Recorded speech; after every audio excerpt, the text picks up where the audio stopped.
morning, everyone. My name is Mary Kay Quinlan. I'm Associate Dean of the College of Journalism and Mass Communications, and I welcome all of you here on this extraordinarily cold morning. We are pleased that you're able to be here. You'll soon find out that the number of people registered for this event is probably more than twice the number in any other college-based presentation that Mike has done for us. And so I'm pondering the reasons for that, and I've decided that it's because people in Nebraska are just plain more curious about learning new stuff than people anywhere else in the country. So I'm going to stick to that explanation. I want to especially welcome high school students who are here today and their teachers and members of the Nebraska Press Association and the Nebraska Broadcasters whom we reached out to share in this opportunity. So wherever you're from, whether it's on campus, in our college, or someplace farther away, we're glad you're here, and we know that you're going to take away some important skills and information that we are glad we are able to share with you. So thanks for coming. I'll turn it over to you. Okay.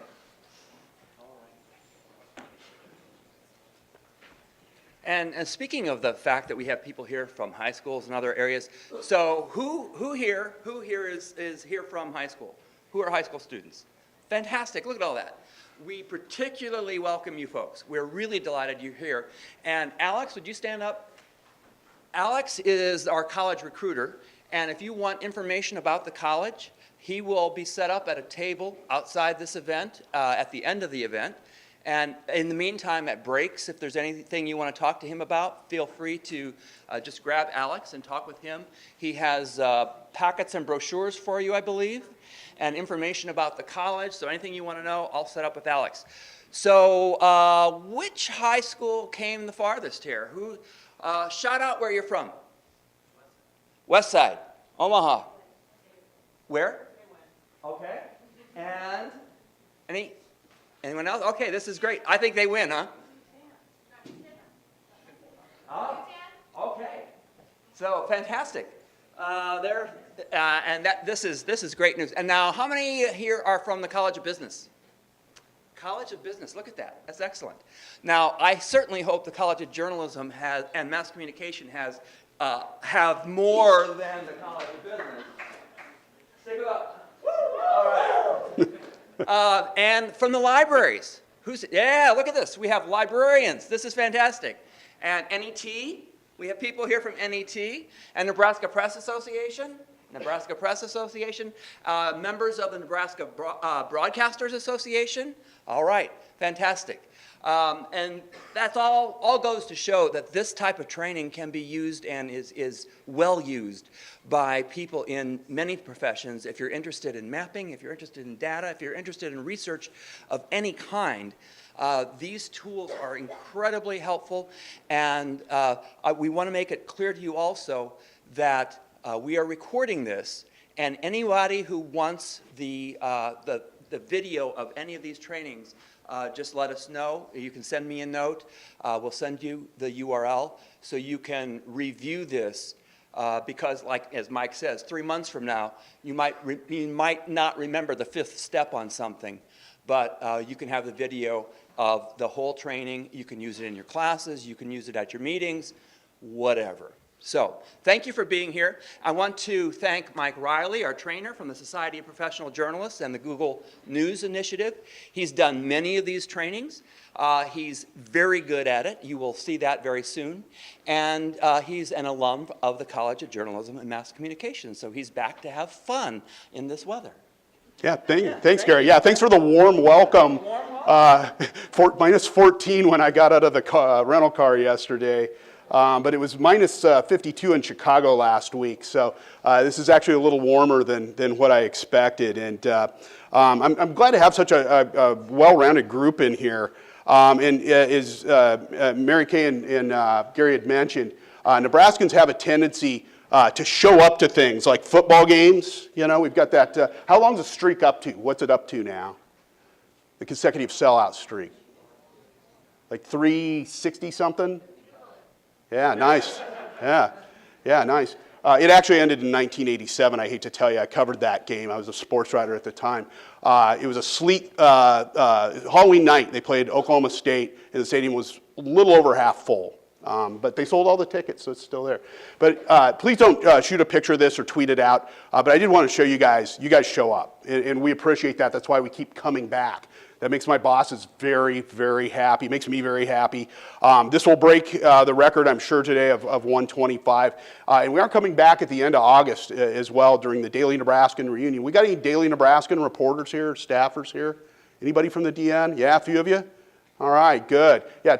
Tell your staff to show up to more of these, or tell them like during break to come upstairs. And tell Dan Chattil hello. I know he's retiring. He's a good friend. I'm going to try and stop down there a little later. So we've got a busy schedule today. I do throw a lot at you. If you are here the whole 4 hours, it's going to be a lot of Mike Riley, but it's going to be a lot of good knowledge. Don't let what I show you today overwhelm you. Take 2 tools a week and start playing around with them. You'll be amazed at how quickly you get up to speed with them. Don't sit down this weekend and try and relearn everything I show you. It'll overwhelm you, you'll freak out, and you'll just walk away from it. But just slowly start to integrate these things into what you're doing in class, in everyday life. Sometimes the little phone apps can be really handy. You can be out somewhere and just, oh, hey, I'll shoot a 360 of this or something. So our opening session is just kind of basics. We're going to use Google Scholar, which many of you have used before. But I'm going to show you some different ways you can use it as a reporter as opposed to a college student. I'm going to show you Google Trends, which is good for search engine optimization and just kind of tracking what people are searching for on Google. And I'll also show you some verification tools. Some are from Google, some aren't. On how you can verify photos and videos, fact check things, which is really important today. And that goes for any area you're working in. The second hour, the B school students and the J students, you're going to love this. This is data. We'll show you how to scrape data off of a web page. We'll teach you how to scrape data out of a PDF. And we'll also build graphics in Google Flourish, which is one of Google's newer tools. Really, really cool piece of software. You can build killer maps and graphics with it. Google My Maps, which is our basic mapping tool, and Google Public Data Explorer as well. Very little coding you have to do with these. These are kind of point-and-click tools. In the last hour is a lot of fun. We'll play with Google Earth Pro and show you Google Earth time-lapse, how you can extract photos and build little video tours. Flying around different parts of the world. I always call it the poor man's drone. You can kind of fly over a certain area and record video of it and document it, which is really cool. Y'all got your phones with you. Pull them out and shoot a quick picture of this slide. In fact, keep it out because there's a couple other slides I'm going to have you shoot a picture of. And type in that top link, the bit.ly/SPJ resources on your computer. That is our main handout for today. It's about 3 pages of a Google Doc. It has everything I'm going to show you today. It has links to every single tool, every single training video I'm going to show you, every product demo that I do for you here, or we build something, has a pre-recorded video with it. Has examples, all the examples I'm going to show you of maps and cool things like that are all on that page. You don't have to worry about writing it down or opening a million browser tabs and putting them in. Everything's right there for you. That's your take home. It's my gift to you. So bit.ly/SPJ resources. The second link is Google News Initiative's training website, which I'll give you a little preview of in a minute. It's free. You could go in and take these little quizzes and study these little modules. They go anywhere from 15 minutes to 90 minutes long. And you can spend some time doing some deep dive work on some of these Google tools. Everybody got the picture of this? Okay, good. Everybody got typed in? bit.ly/SPJ resources. That's your handout. It's not very fancy, but it's got a lot of good info in it. Everything in red up here, if you're going to join us for the second hour, I'll put this up as well. These are some exercises we're going to do with data scraping, Google Flourish, and My Maps. In a data set we're going to download and map. If you want to shoot a picture of it, feel free. I am going to put it up again for the second hour. And I do have some other data sets up here you can practice with too. Those of you in the room who are instructors, all of these exercises you can take and use in your classrooms. Feel free. including this greatest data set ever, all the In-N-Out burger locations throughout the Western U.S. I'm a big fan. It's the only fast food I eat. This is my contact information. I do have a few business cards left. I don't have many left. But if you need to reach out to me, my Gmail address and my Twitter handle are the best way to do it. It also has some other Twitter handles up there, SPJs and others. But my MikeRiley1@gmail.com, note the weird spelling of Riley, and @JernToolbox, which I'll show you that Twitter account in just a minute, are the two best ways to reach out to me. Let me know if you're having problems with any of the tools or need help with something. I can typically answer the question in a matter of seconds. If not, I can run up the flagpole, ask my bosses or something like that, but I get back to you pretty quickly. Also, if you build something really cool with any of the tools, send me a link to it, because I want to see your work. The people at Google want to see your work. We meet twice a year with the developers at Google. Once out in California, and then once either in Chicago or Boulder. We met with them there one year. And we talk to them about how you guys are using the tools. We show them the examples. I submit them in a little database that goes into Google, and we use these in training. So a lot of what you'll see today with the examples have come from our previous trainings. And yes, I am wearing the exact same stuff in this photo as I am wearing. I just realized that. Yeah, actually, I do have a better wardrobe than that. So a little bit about it. I'm not big on slides, but I do have to show you a few here at the beginning. What is the Google News Initiative? It's a $300 million investment Google's made in partnerships, products, and programs within the world of journalism. The products are the tools you're going to use today. The partnerships are things like some of the fact-checking tools that they've done with First Draft News. They've also done a lot of work with Journalism 360 to build tools like Google Street View that allow you to shoot things in 360 on your phone. And then also they have training programs, things that they've done with the Digital News Innovation Fund, and the Google News Lab training program is what you're in today. So this is kind of the overview of the Google News Initiative. We have trainings. The original program started as one of the original trainers with the SPGA program here in the US. We also have trainers over in Europe. Code for Africa is doing some really cool stuff as well. And we just expanded over to New Zealand and Australia as well. This is our trainers here in the US. Some of you might remember this, recognize this fellow in the back. It's Andy Boyle. He's a CoJMC alum. He works in Chicago for Axios now. So, good guy. Couple of things. This is our training handout. It's got all my contact information. I just gave you guys that URL. The Training Center link is right at the top. And also, this has the Google News Initiative teaching tools for college instructors. High school instructors, this is for you too. It's videos, lesson plans, exercises, all kinds of stuff that's just plug and play for your classes that can go over much of what we're going to cover today. Then we have all of our exercises from today, all the training videos and so on, examples of different things on this handout. It's all one-stop shopping. I mentioned earlier the Google News Initiative's Training Center. This is where you'll go in and you can take these little mini courses that can last up to 15 minutes, or these longer courses like we have here, fundamentals, data journalism. They can take anywhere, from an hour to an hour and a half to get through. If it's one of these days where it's 12 below zero out on a Sunday afternoon, go in and take a course. You get a little certification once you complete the exam. And you can put that on your LinkedIn page or your resume. You get a little badge or something for it. It also has tools trainings, which are much shorter. These are like little 15-minute modules that you can go through, and if you want to review Google Maps real quickly, you can. But it's free, and I just wanted to point out that it was there. Another good resource is this website that I've curated for the last 23 years. It's housed at spj.org, the Society of Professional Journalists. It's got a web address called journalisttoolbox.org. It is all things digital journalism. It's got reporting resources, copy editing resources, public records, free speech and First Amendment links, drone journalism, all kinds of really cool stuff up here. It's free. You just go through and you click on the various pages and find what you're looking for. It's also searchable. @JernToolbox is my Twitter handle that accompanies the website. If you follow me, I'll follow you back. If you tweet any examples of what you build with any of these tools, I'll tweet them out and share them. I got about 50,000 followers who are pretty loyal, a lot of people in the news industry.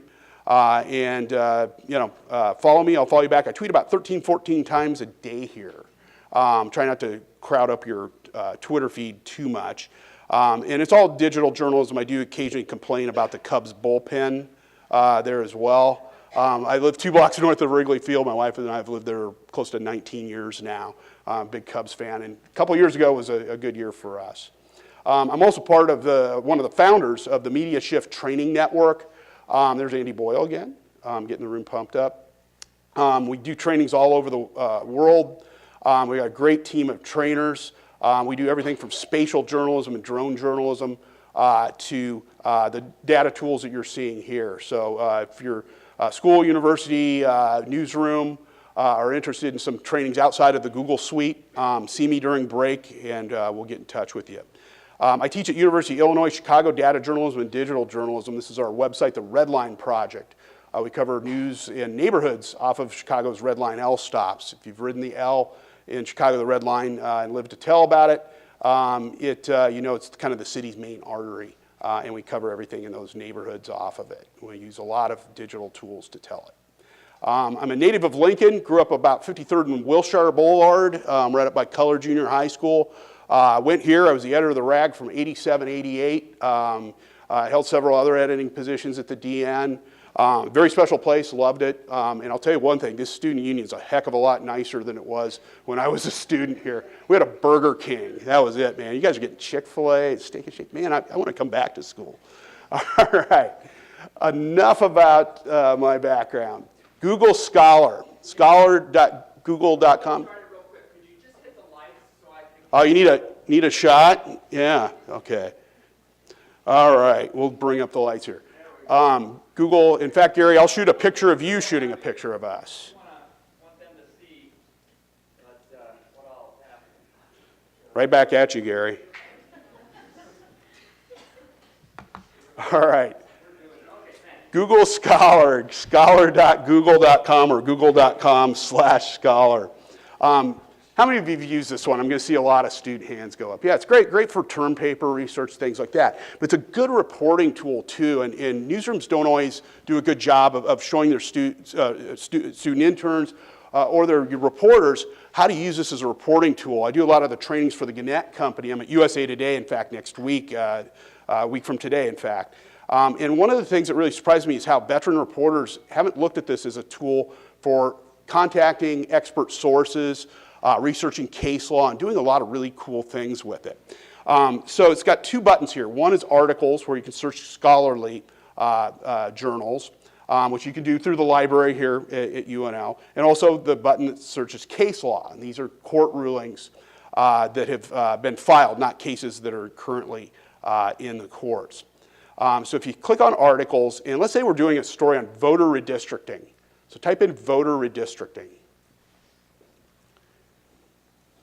And what you'll get back is something very similar to what you would see in a regular Google search. You're like, well, why not just Google it?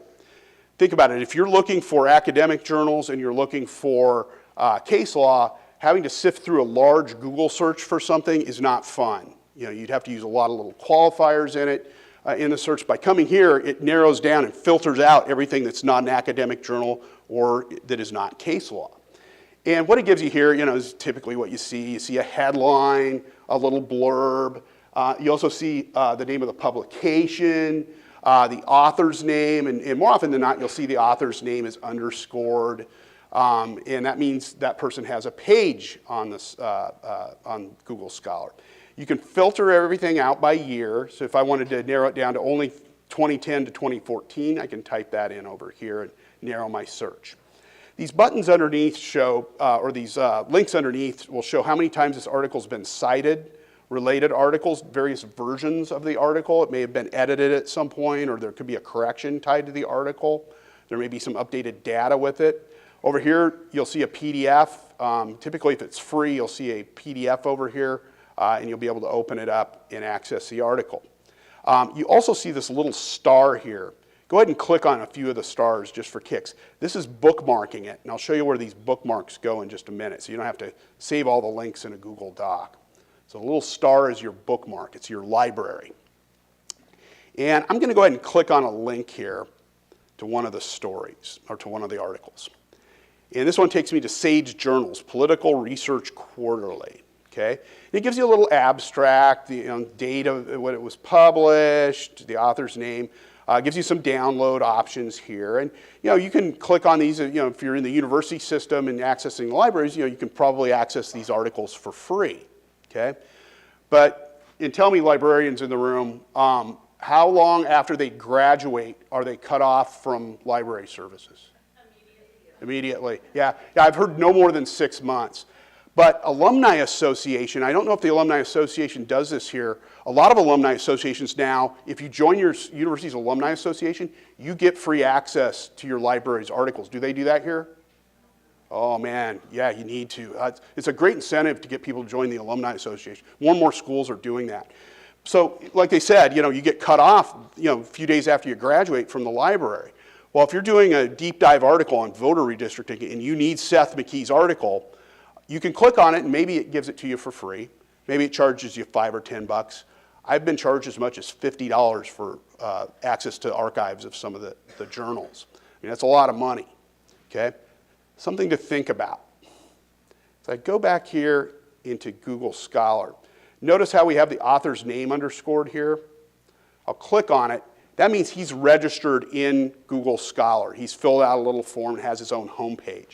It lists all of his articles.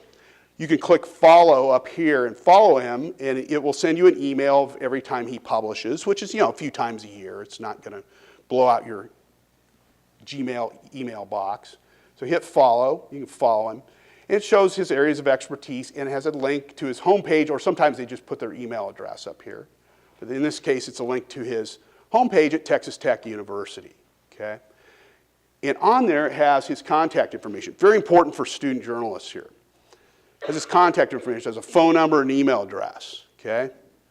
So I'm a reporter. I can pick up the phone and say, Seth, my name is Mike Riley. I'm a reporter at the Los Angeles Times. I'm doing a story on voter redistricting. Do you have a few minutes to talk? Sure. He's going to want to talk to you. He's probably going for promotion or tenure of some kind. And he wants to be quoted as an expert source in your story. So you start asking some questions, and first question you want to ask is, do you have any newer research? Because this article was, I think, from 1994.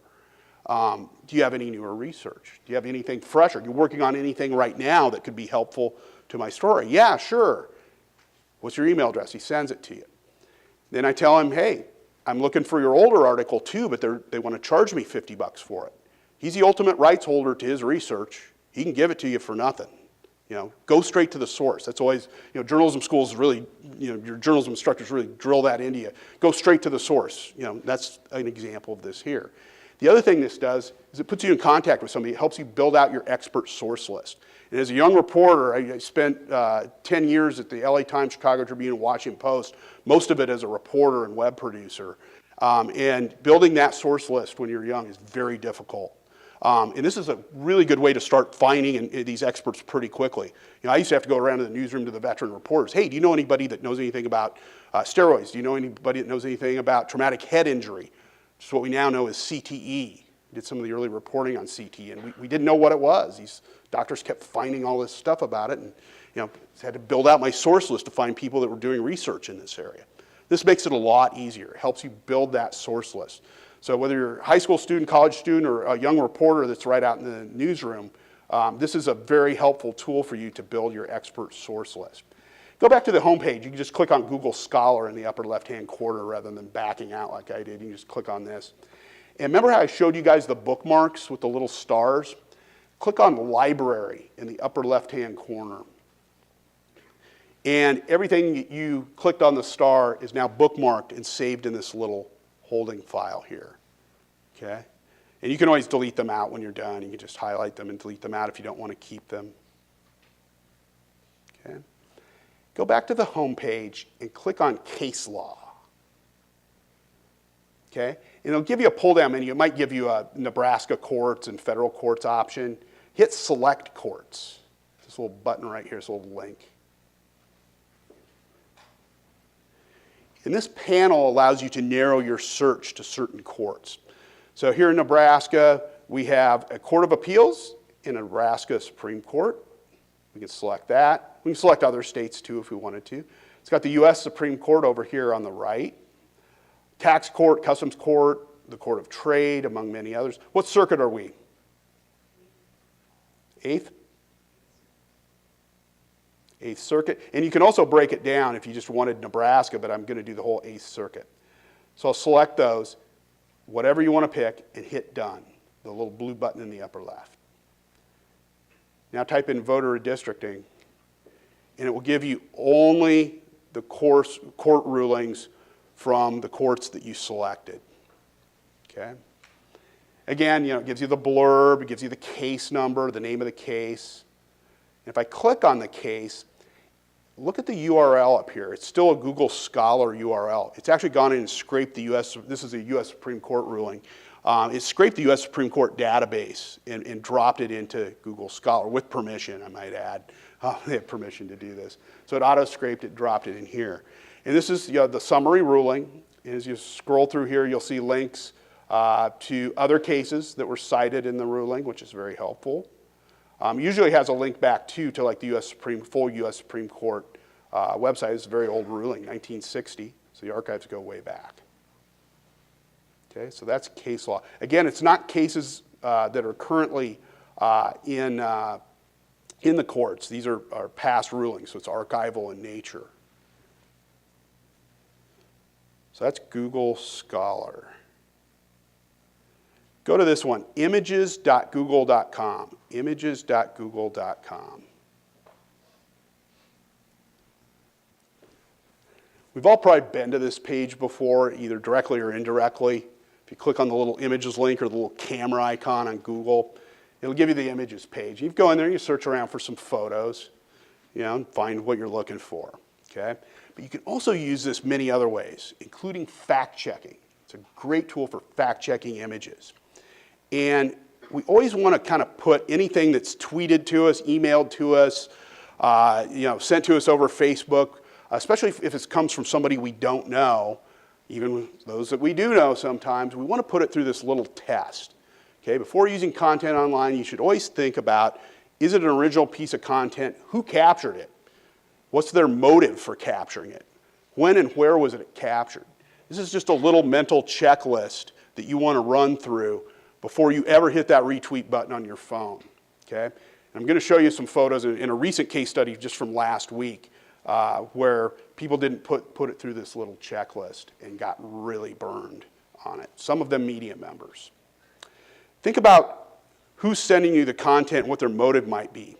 This is just three areas of, three groups of people that may be sending you content. It might be an eyewitness. Somebody sees, oh my God, O'Rourke's is on fire in downtown Lincoln. Sends you a picture of it. It was always our hangout in college, O'Rourke's. Hate to see O'Rourke's burned down. Okay, eyewitness. What would I do with all my time? Eyewitness. Somebody shoots a picture of it. They send it to you. Oh my God, I just captured this. Activist. It could be somebody involved in the story, a protester, somebody that's marching. Shot the picture, sent it to you. Or it showed up on their group's Facebook page. And it could be a reporter that's out there covering it professionally and is documenting what is happening. And that's just three perspectives that you could see over social media. There are many more, but those are three big ones. So in your Google's image search field, type in Mount Rushmore. You can type in anything, but just type in Mount Rushmore for kicks.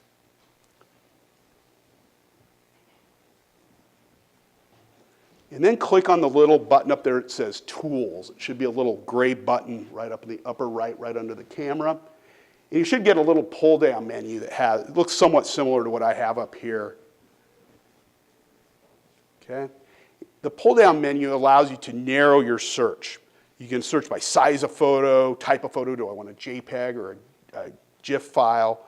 Time, which is very important. You can see when a photo is first published. It's going to be a big factor in just a minute here. Another important one, this is why I highlighted it with the little spot, is usage rights. Okay? You can't steal photos that don't belong to you. Okay? And this is a good way to figure out photos that are rights-free, that you can use legally. Okay? You can go in here and look, photos that are labeled for use with modification. That means you can take that photo and use it on your website and modify it, edit it, crop it, so on. Okay? So always run through these filters. Another good website for finding rights-free photos is creativecommons.org. A lot of photographers put their work up for free and just say, hey, take it as long as you credit me, okay? And that's something you should always think about if we've got any shooters in the room. Always make sure people understand the standards. This is not labeled for use or it is labeled for use. So you can filter these out just to find rights-free photos. Here's a good case study. For those of you that have been to Chicago, you might have been down by the lakefront, down on Lakeshore Drive near downtown. And in 2014, we had a really bad ice storm there. It shut down the city for a couple days. And I didn't care. I was living in Arizona at the time. I was teaching at Arizona State. But my wife was still back in Chicago and kind of going back and forth. And she said it's the worst ice storm she's ever been in.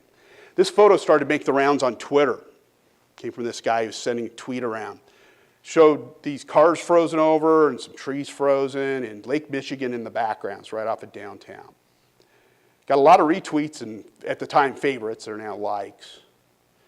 For those of you that, and it's washed out a little bit on the screen here, but those of you that have been to Chicago, is there anything about this photo that bothers you? We're kind of putting the eyeball test to the photo. Anything about it that doesn't look quite right?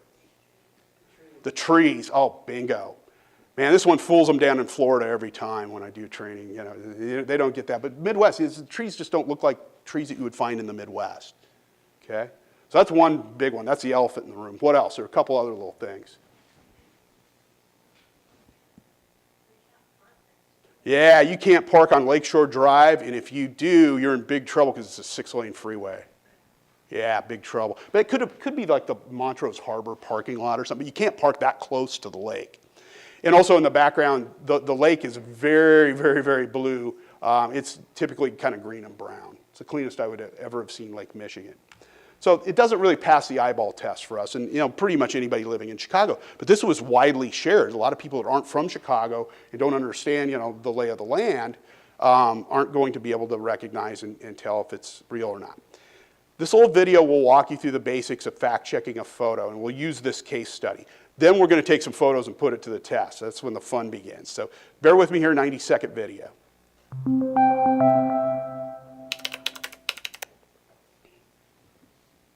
Everyone knows that you can search Google for images, but did you know you can also search by image?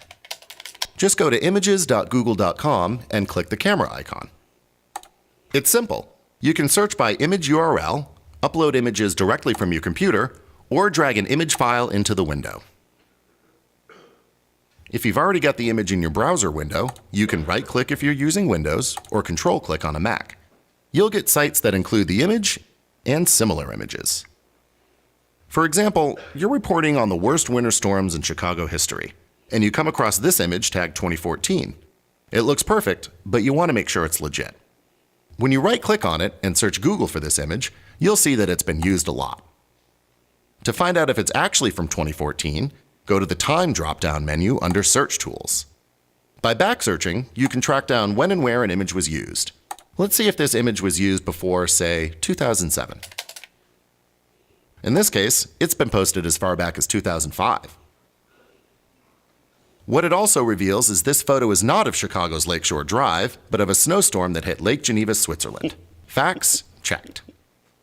Lastly, if you're a photographer, reverse image search is a simple way to see where your image has circulated online.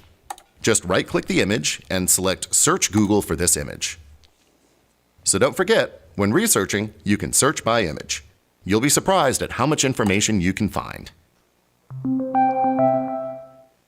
little over a year ago, I was doing one of these trainings down at the St. Louis Post-Dispatch, and the photo editor comes up to me during the break and he goes, the last part of that video is the most important thing for us. And I go, how so?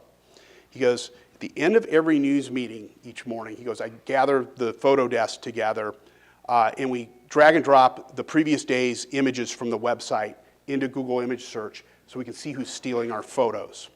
He goes, it's helped us cut down. A lot of them are Cardinals photos for you Cardinals fans. People steal the photos, put them on their sports blogs and stuff. And he goes, we've been able to cut down on that because we send them a cease and desist email. And this is where this, what I'm just showing you applies to every walk of life in here. You don't have to be a journalist to be using this. This is media literacy stuff. Fact check the photo that comes through to you. Protect your own work. okay? Drag your images. If you got a Flickr page or, you're an amateur shooter and you're putting stuff up on SmugMug or something, drag those images in every once in a while and see who's taking and using them. They may be using them and stealing them and using them for commercial purposes. Another thing to do, and I do this with my students tell them every 3 or 4 months, take your LinkedIn profile image and maybe your Facebook or Twitter profile image, drag that into Google reverse image search and see where else it's appearing online. I've had students endorsing products that they never even had heard of before. People will just take your image and use it, okay? Protect yourself, and this is a good way to do it, is to make sure that you're using Google reverse image search to track your work and your photos, even if you're just an amateur shooter. Okay, sometimes bad Photoshop will just scream out at you. Photos like this from the soccer game, and you don't even need to have the red circles to see the guy holding his beer appearing 3 times. Somebody used the cloning tool in Photoshop and wanted to fill the crowd in. But other times it's not quite so obvious. Here's a photo of a giant beach ball rolling wild through the streets of London, chasing small children and crushing cars. At first glance, how many of you think this photo is real? Show of hands, and I want the hands up there. I don't want any of this. Get it up there. We got 1, 2, we got a few. Okay, by and large, we're a pretty skeptical group, and I look at this and I think, I call BS on it. I could easily Photoshop that beach ball in there and make it look, like it's rolling through the streets. But we got a few people that think it's real. Okay, so let's put it to the test. We can put it through Google reverse image search and see what it gives us. So you can also, beyond right-clicking on it, you can drag and drop it if you have it on your desktop, like I've got here. And it always gives us what it thinks people are searching for to find it. Visually similar images. The video kind of hit on this, but it's important. Anytime somebody sends you a photo from a news event, there tends to be other photos, other moments in time from that news event that are captured. And here we see my beach ball shot, a tighter shot of it, and also a giant beach ball dying a slow death in a pool of water right next to some buildings that are very similar to this. So, maybe that makes me believe that, hey, maybe it is a real photo. And then you just scroll down and start seeing where this photo has appeared. And there's The Guardian, The Independent, The Mirror, a few other media outlets of Metro. And they all did these stories on, yes, indeed, this giant beach ball was on a display in downtown London. Big storm came through, heavy winds, blew it off its tethers, and was rolling through the streets of London, chasing cars and small children. Okay? It's a real photo. And the reason I show you this and kind of mess with you, so those of you who put your hands up, little pat on the back, way to go. Yeah, good job.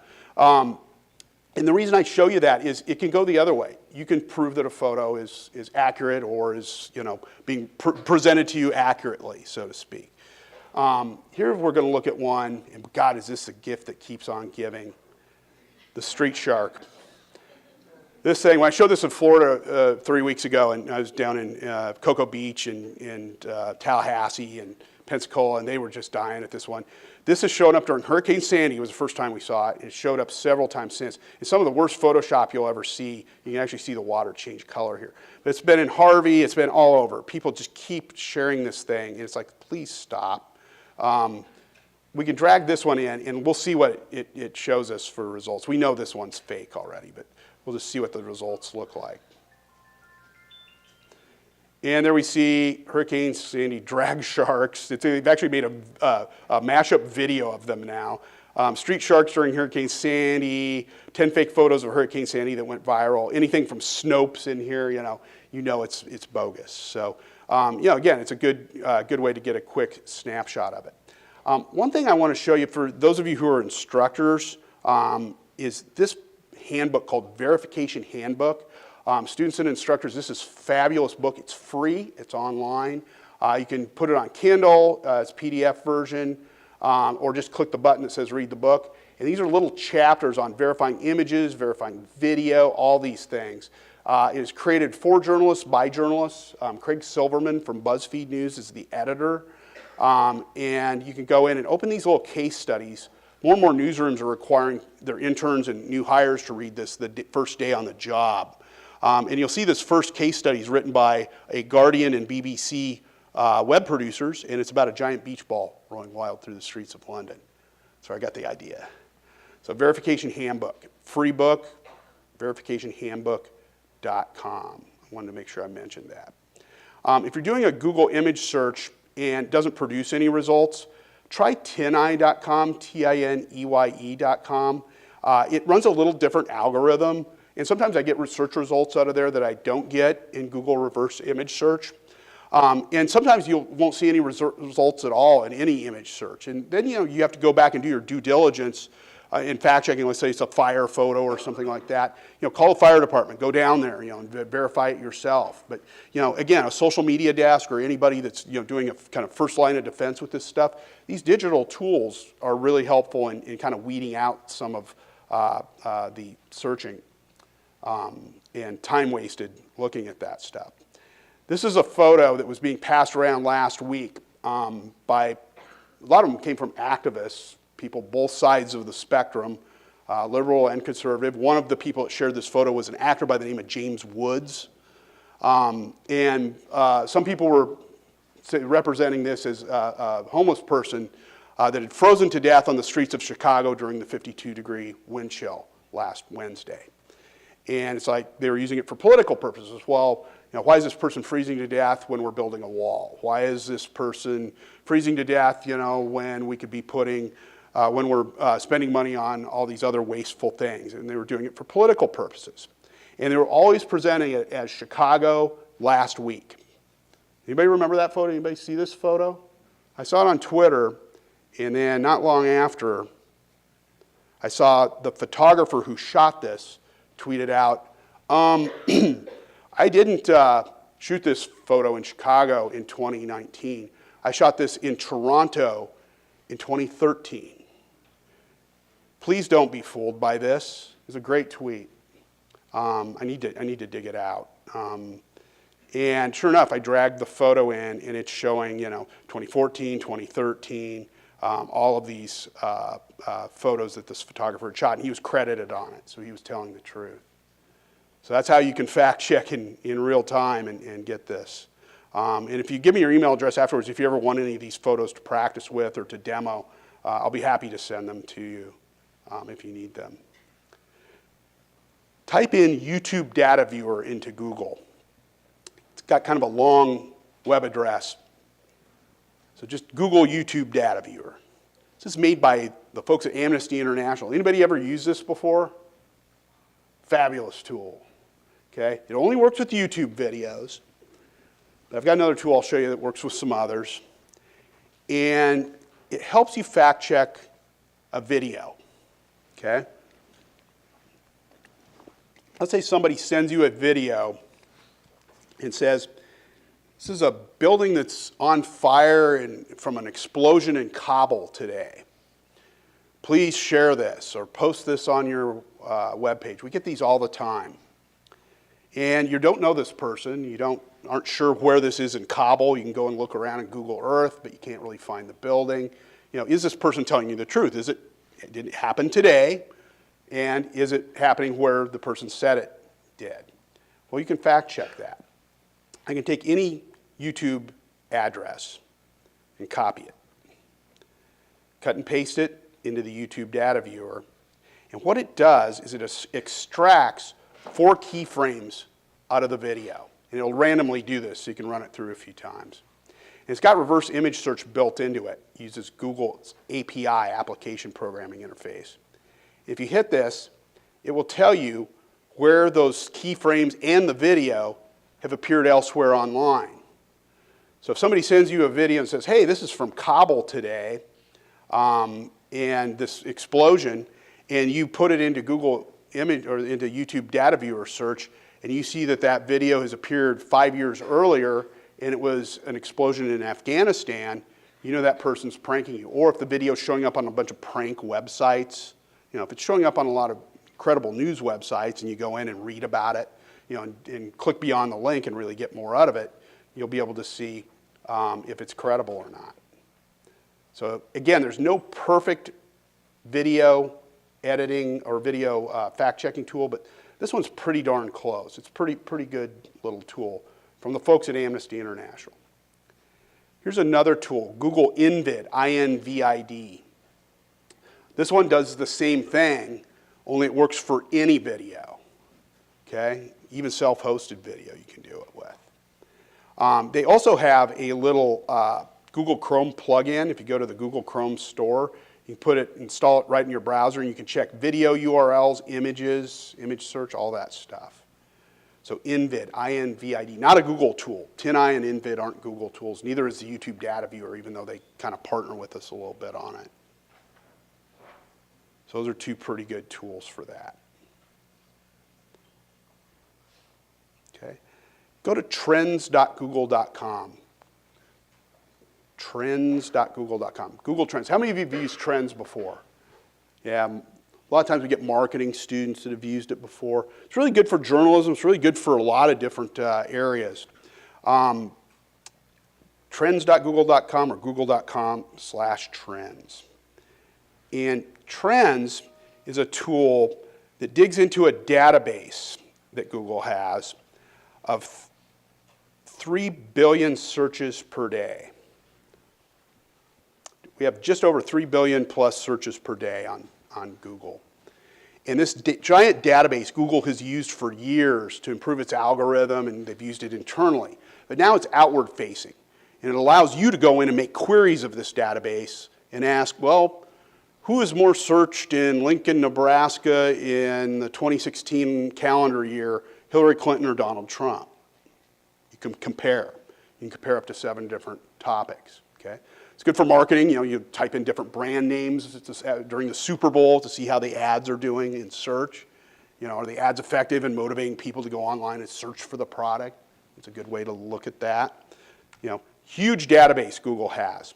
Every time I type in something into Google search and I'm not on a virtual private network and I'm not on an incognito browser, Google is documenting where I'm at, what city, what I typed in, and the time of day I typed it in. So that's what goes into that database. So you can extract that data out of the database by making queries into Google Trends. Well, here's what you can do with it. You can create little graphics with it without any programming. And I'll show you a few examples. It kind of helps you wrap your head around it. During the House Gun Control sit-in back in 2016, people were live streaming it over Periscope, the little Twitter live stream tool. That great app. So people started to Google the term Periscope sit-in. And I'll get to the y-axis. You might notice the y-axis isn't labeled. I'll get to that in just a minute. If you notice here, you know, kind of flat lines, you know, early in the day, but starts to pick up as people start searching for it, the news breaks, and then kind of tails off as it moves out of the news cycle, okay? Not all that fancy. It's like, yeah, so what? Well, it does get interesting when you compare two things. Type this one in right around Election Day. Typed in Chicago Cubs, typed in, I also said Cincinnati Reds, Cleveland Indians, and I did a U.S. search. You can do worldwide, U.S., state, or city search. It was Cubs Nation. Every state was searching more for the Cubs than they were the Indians, except for Ohio. The graphic on the right, these were each of the games of the World Series, Game 7 here, which was 100%. This was its maximum, highest search point, okay? Doesn't give you the actual number, but it does give you a normalization. So this is the maximum search point, 100%.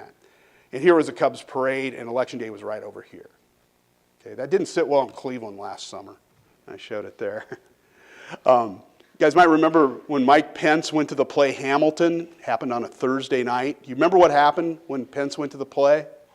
What happened after it was over? Yeah, the cast came out and dressed him down, gave him a big speech. Very good. And that happened on a Thursday night. It was a big news story. You know, it's kind of unprecedented thing.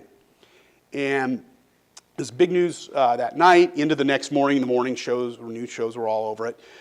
This graphic starts at 1 p.m. the next day, Friday afternoon at 1.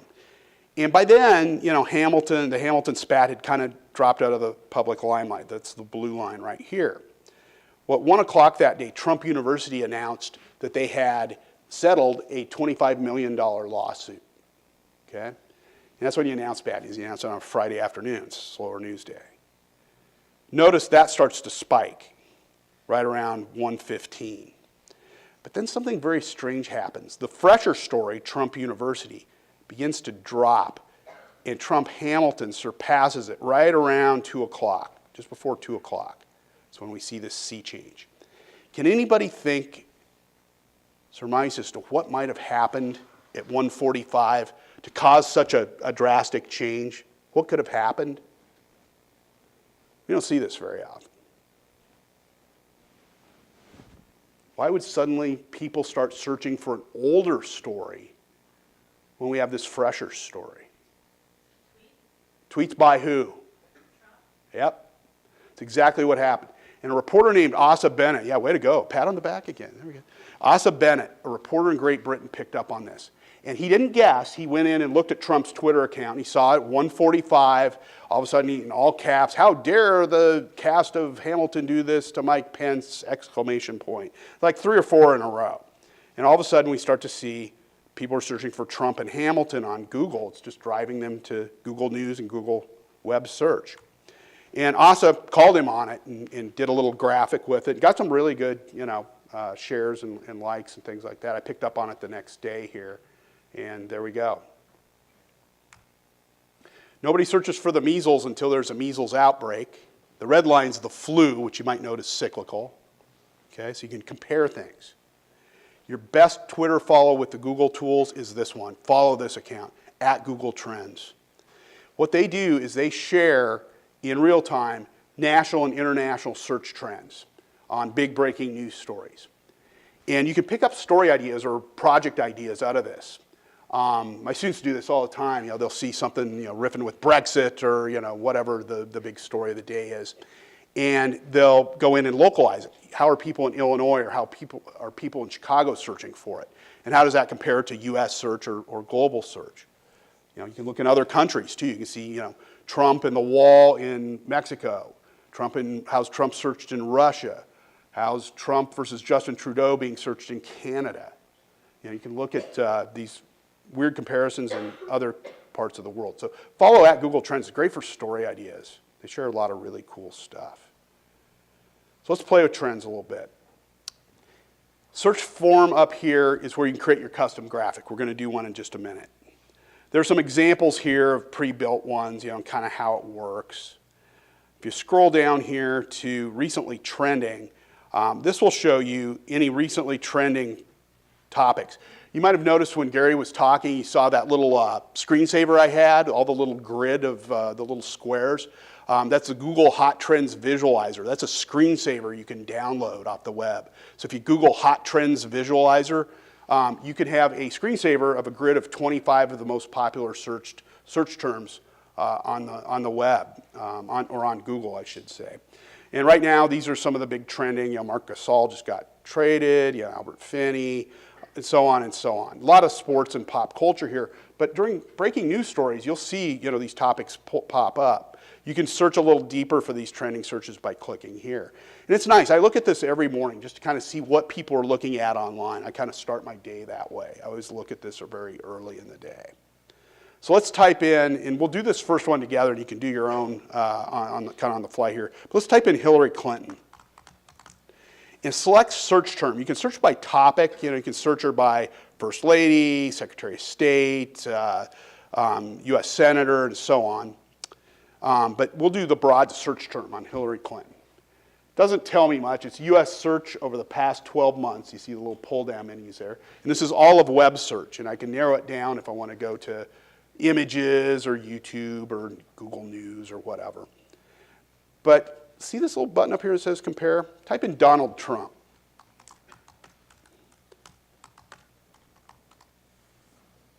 And click search term again. So you're comparing them on the same standard.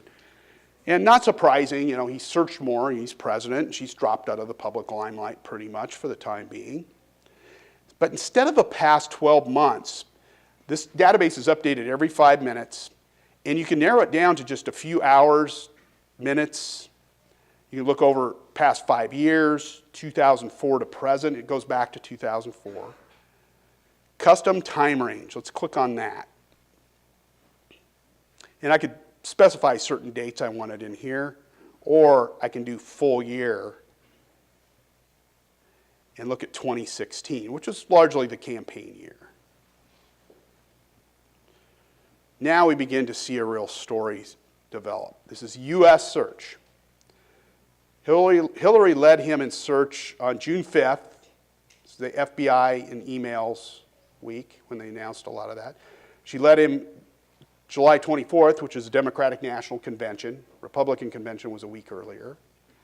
She also led him on September 11th. Can anybody remember why that might have been? Remember what happened to Hillary on September 11th? Anybody remember that story? Passed out at the 9/11 memorial. It's a big story for a better part of the last part of the campaign. Okay? And this is election night over here. This is 100% search on Trump. So this is his highest peak of search. And everything else is measured off of that. So it's a normalization. If you click this little question mark, it explains what the interest over time means. 100 is peak popularity. 50 means it's half as popular. If you need to embed or share these, you can grab it right here. There's JavaScript right there.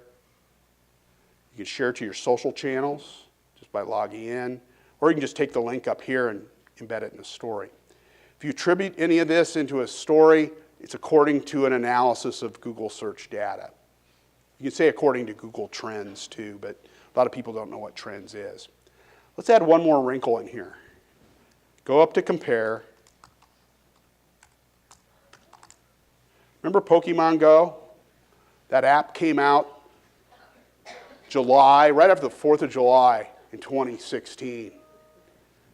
Don't feel bad. This happens everywhere I go. This is U.S. search, okay? Let's take it down to Nebraska. Narrow it down to Nebraska. And we can even take it further by clicking on the little arrow at the end, and they combine Lincoln, Hastings, Kearney here just for population purposes. But there you go. Lincoln, Hastings, Kearney in 2016. Pokemon Go, all the way up until the second week of September, led our two presidential candidates pretty significantly in Google search.